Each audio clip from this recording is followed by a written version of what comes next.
Mga kaidol, ito nga pala tayo sa, sa Manipis Road mga kaidol.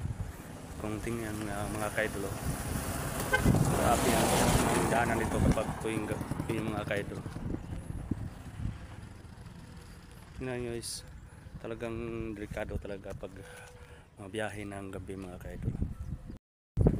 Tapos yung mga kaidol, yung tubig is laging dumadalo dito sa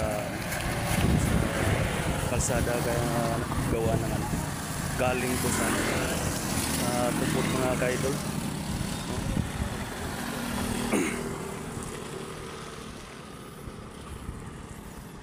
Delikado talaga sa pag mabagsak yung mga bato mga kaidol. Ito na yung daanan dito tayo sa Manipis. Marami na mga dayo nag biking, jogging mga kaidol. Kung makikita nyo naman nga walang brandilya dito mga kaidol. Talagang delikado talaga pag pag gabi. Tapos madulas pa yung daanan. Tingnan nyo, talagang diretso ka doon sa ibaba. Masyadong malalim yung mga kaidol.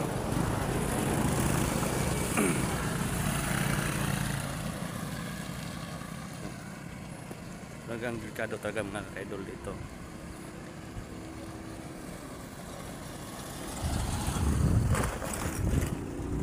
Lakas ng daloy ng tubig mga kaidol.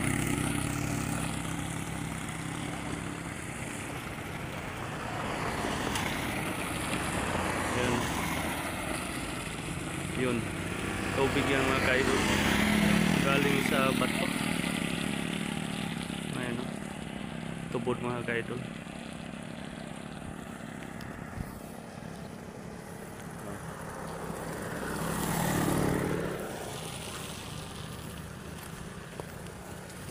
Delikado tayo mga kaidol dito pag malakas yung takbo mo.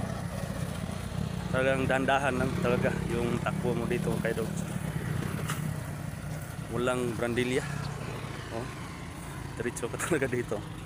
Patarik pa man ito mga kaidol.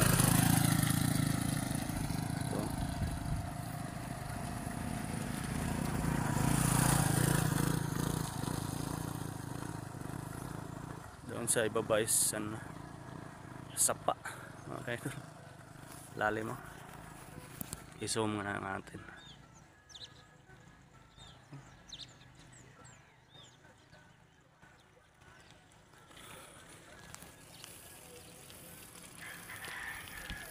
Kaya ingat-ingat talaga tayo dito mga kaidol sa Manipis Road pag dito tayo dumaan mga kaidol. Thank you for watching mga kaidol.